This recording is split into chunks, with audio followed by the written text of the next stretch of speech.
This is the Khmer Times News. My name is Paolo Bonini, and these are your headlines. Widespread concern as new bird flu cases are detected and one woman dies. 12,000 people with AIDS have gone missing. And a 58-year-old school pupil has again failed her exams. But firstly, our headline story. The Ministry of Health has notified the World Health Organization of 2 confirmed cases of bird flu. The cases were reported in the same village in Kampot province. Both cases were female, one of a 25-year-old and the other is just 5 years of age. Tragically, the latest news is the 25-year-old female has now died in intensive care. The first reported case came when a young woman developed a fever, shortness of breath and a cough. After being treated at home for several days, she then visited a local hospital.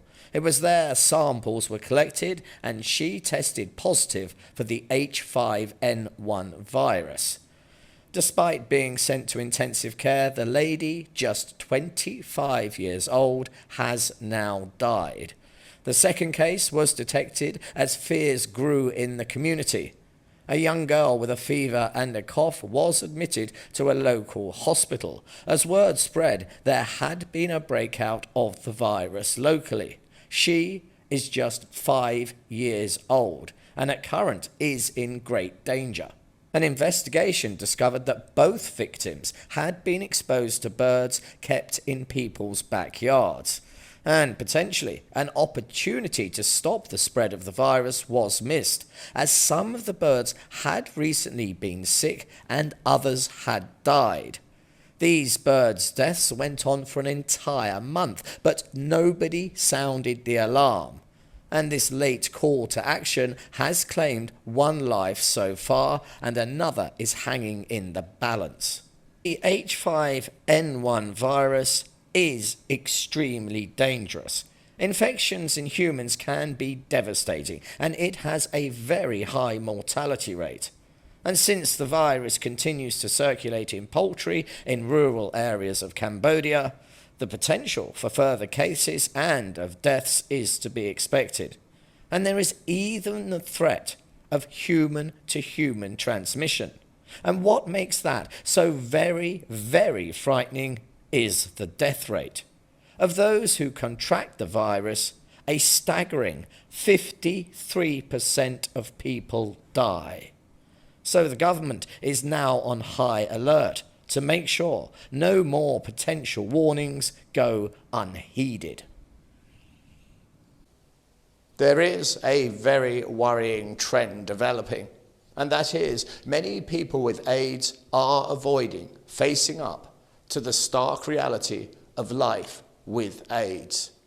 Now, what I mean by that is it has been announced that quite incredibly 12,000 people in the kingdom diagnosed with HIV/AIDS are not seeking any form of medical treatment. What would cause someone with a deadly disease to ignore their condition and to potentially be a threat to others? Well, quite simply, they cannot bear the shame of being a victim. A senior health minister at a press conference has announced that the National AIDS Authority has stated that 12,000 people with HIV/AIDS have been avoiding getting any form of medical treatment. The president of the National AIDS Authority said this week that according to a survey, the 12,000 people living with HIV/AIDS have not been receiving any medical treatment at all, despite it being freely available. He said, "This is deeply troubling, because it will almost certainly increase the number of HIV/AIDS infections within the kingdom if these people are not treated." He also clarified that the 12,000 people had taken blood tests and have tested positive, but now they have all gone missing. as they do not come in to get any medical treatment services from the authorities. He added that many had not sought any form of medical treatment from authorities due to the feelings of shame and would rather hide their condition. And unfortunately, that's not the worst of it. It gets even worse, as Cambodia's HIV infection rate is the highest in Asia. The National Health Institute says an estimated 20,000 people have died of AIDS in Cambodia, and a staggering 180,000 more people are currently infected with HIV. So, if you're thinking of being a bit more liberal in your love life, do the right thing and protect yourself, as there still is no cure for AIDS. This week on our crime desk, an update on the Chinese man who was left for dead and an amazing old lady who won't quit.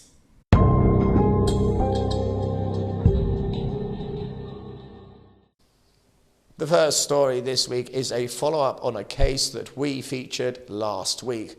That of a Chinese man found savagely beaten, handcuffed and left for dead in a ditch in Sihanoukville. There have now been arrests and police have detained 7 people. The Lieutenant General of Sihanouk Police stated that specialised forces of the provincial police had received information that led to the identity of the occupants of 2 vehicles involved in the kidnapping. The 2 vehicles had pulled up alongside the victim, and they had grabbed the Chinese man and dragged him into one of their cars. The very next day, a passerby found the Chinese man handcuffed and badly beaten in a canal in Pria Sihanouk. He had serious multiple injuries to his arms, to his legs and to his torso. And the only reason he had not died is he had managed to keep his head above the canal's waterline. The 7 suspects now face very serious charges. There are some ordinary folk I just like, although I have never met them. And the focus of this story is one such person. She is a 58-year-old lady who just refuses to quit. Her tale is one of dogged determination.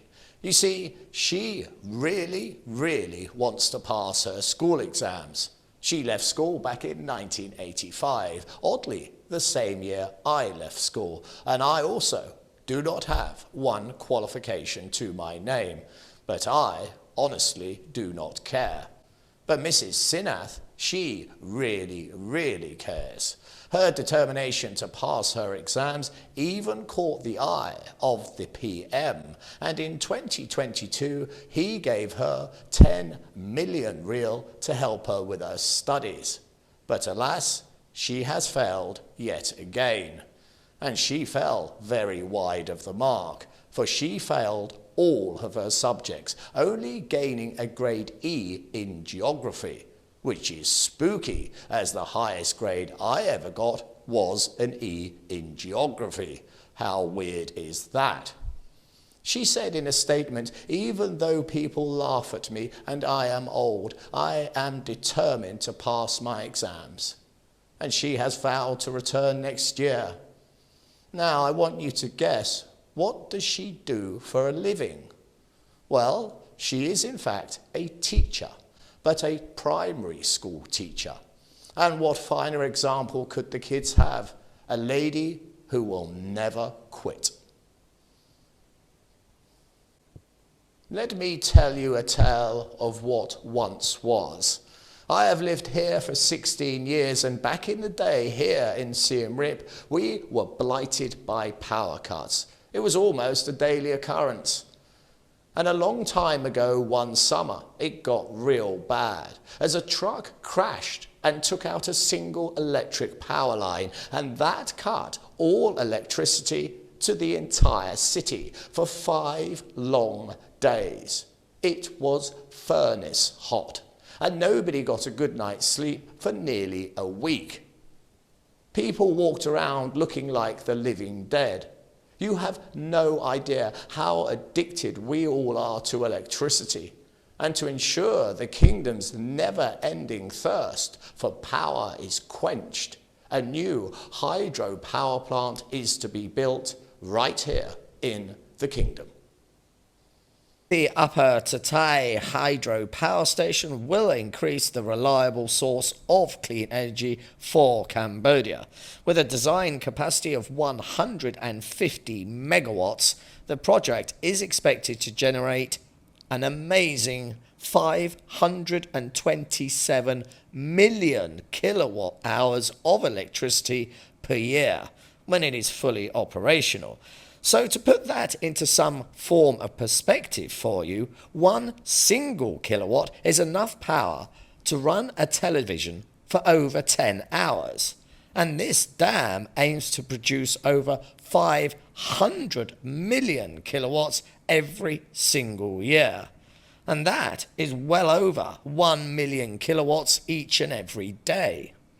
The PM has said it will take 4 years to construct and should run for 35 years. And more importantly, this is clean energy and will not only supply reliable electricity, but also help to stabilize electric prices. He added, energy security is essential to ensuring sustainable development and poverty reduction. And he is not wrong. Just cast your eye over to South Africa, who have brought their entire country to its knees by doing absolutely nothing to secure their energy supply.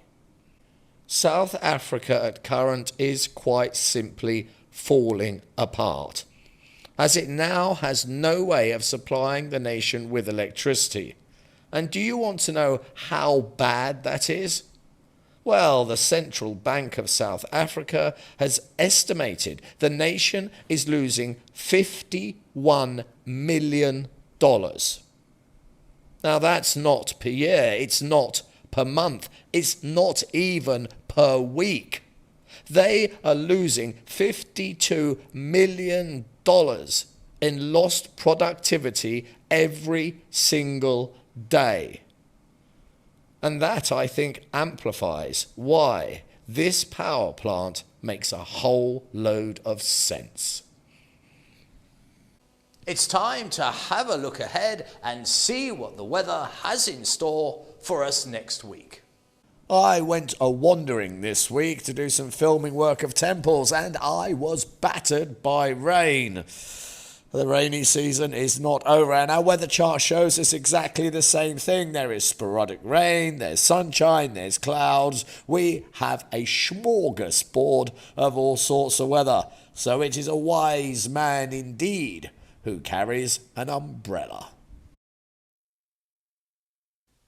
This has been the Khmer Times News. Please do subscribe and comment and stay up to date with all the breaking news by following us on both Facebook and Telegram.